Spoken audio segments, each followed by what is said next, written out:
السلام علیکم ورحمۃ اللہ وبرکاتہ۔ آج ہم انشاءاللہ بات کرتے ہیں لیلۃ القدر کے متعلق کہ یہ کون سی رات ہے اور لیلۃ القدر اس کی فضیلت کیا ہے، اللہ کے رسول صلی اللہ علیہ وسلم کا فرمان اور اللہ کا فرمان کیا ہے۔ اس کی کافی زیادہ فضیلت ہے اور یہ طاق راتوں میں پائی جاتی ہے۔ اکثر لوگ جو اعتکاف کرتے ہیں 10 دنوں کا، آخری عشرہ جس کو کہا جاتا ہے رمضان المبارک کا، اس کی بنیادی وجہ یہی ہے کہ لیلۃ القدر کو تلاش کرتے ہیں۔ آج ہم انشاءاللہ دلائل کے ساتھ بات کرتے ہیں، اور اللہ تعالیٰ نے ایک پوری آیات اتاری ہے قدر کے نام سے۔ سورۃ القدر 3 سے 5 تک آیات ہیں، اس کے درمیان 3 سے لے کے 5 تک اس کا ترجمہ ہم بیان کریں گے آپ کے سامنے۔ قدر کی رات 1000 مہینوں سے بہتر ہے، اس میں فرشتے اور روح اپنے رب کے حکم سے ہر امر کے متعلق اترتے ہیں۔ وہ رات فجر طلوع ہونے تک سراسر سلامتی والی ہے۔ یہ اللہ پاک نے قرآن پاک میں یہ آیات کے اندر اس کا ترجمہ ہم نے آپ کے سامنے پیش کیا، اور اسی طرح احادیث کے اندر حضرت ابو ہریرہ رضی اللہ تعالی عنہما بیان فرماتے ہیں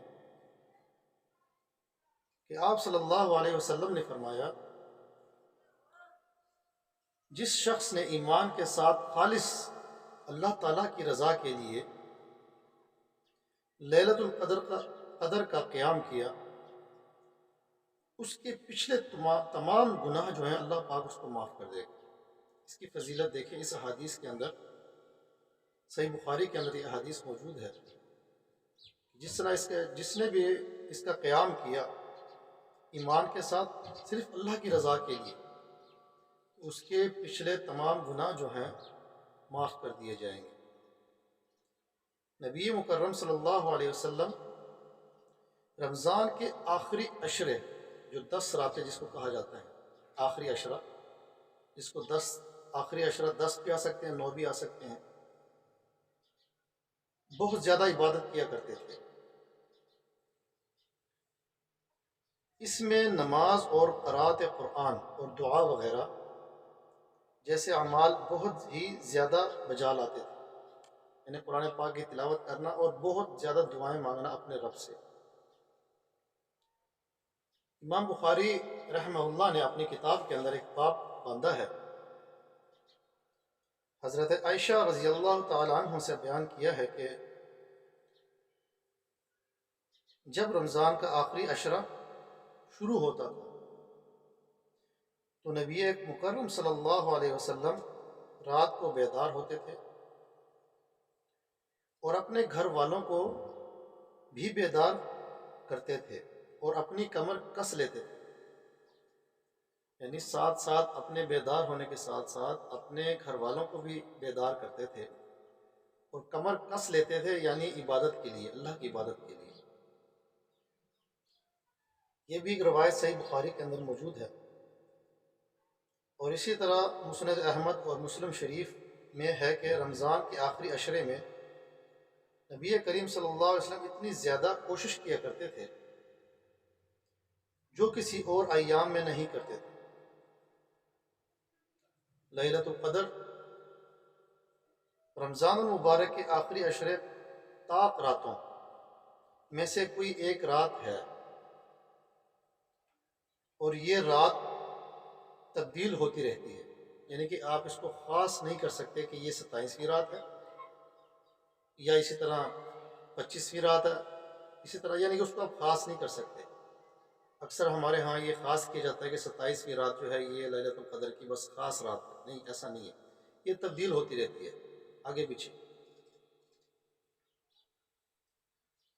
امام بخاری رحمہ اللہ نے نبی نے اپنی صحیح میں باب باندھا ہے کہ لیلۃ القدر آخری عشرے کے طاق راتوں میں تلاش کرنے کا بیان، ایک باب بندہ ہے۔ اس میں فرماتے ہیں کہ ام المومنین حضرت عائشہ رضی اللہ تعالی عنہ سے مروی ہے کہ رسول اللہ صلی اللہ علیہ وسلم نے فرمایا، شب قدر کو رمضان کے آخری عشرے کے طاق راتوں میں ڈھونڈا کرو۔ صحیح بخاری کی حدیث ہے۔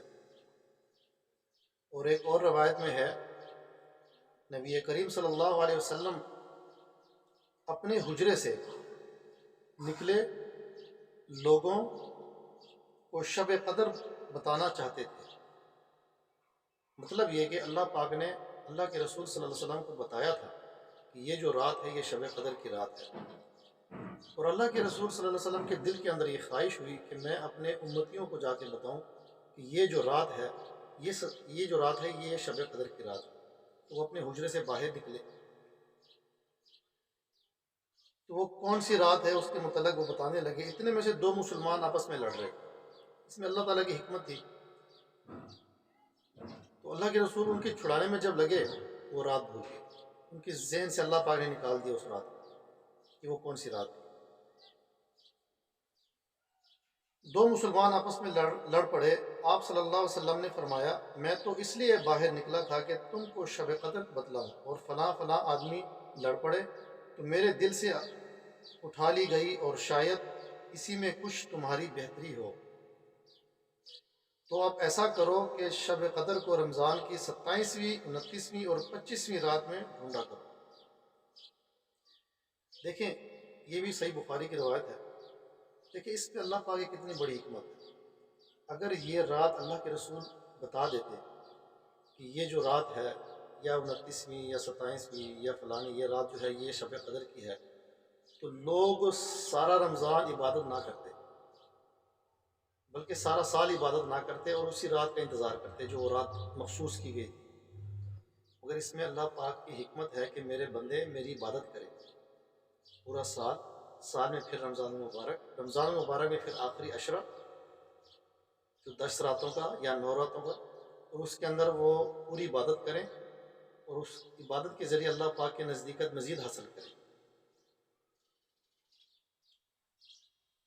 ان احادیث سے پتہ چلا کہ شب قدر آخری عشرے کے طاق راتوں میں سے کسی رات بھی ہو سکتی ہے۔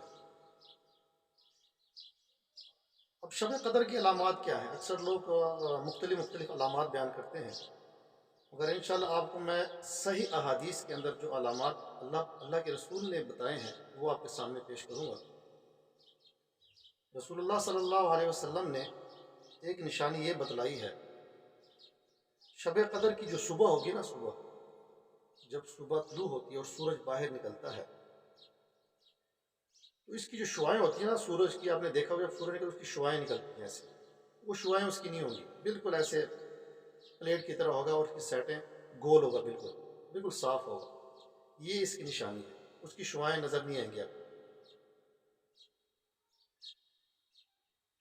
ابن داود کے اندر یہ حدیث موجود ہے۔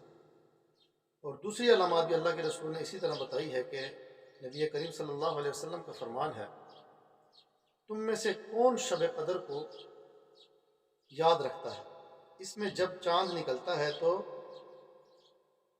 ایسے ہوتا ہے جیسے بڑے تھال کا کنارہ، یعنی کہ چاند جب رات کو نکلتا ہے ایک بڑا تھال ہوتا ہے نا، اور اس کا کنارہ جو ہوتا ہے اسی طرح چاند ہوتا ہے۔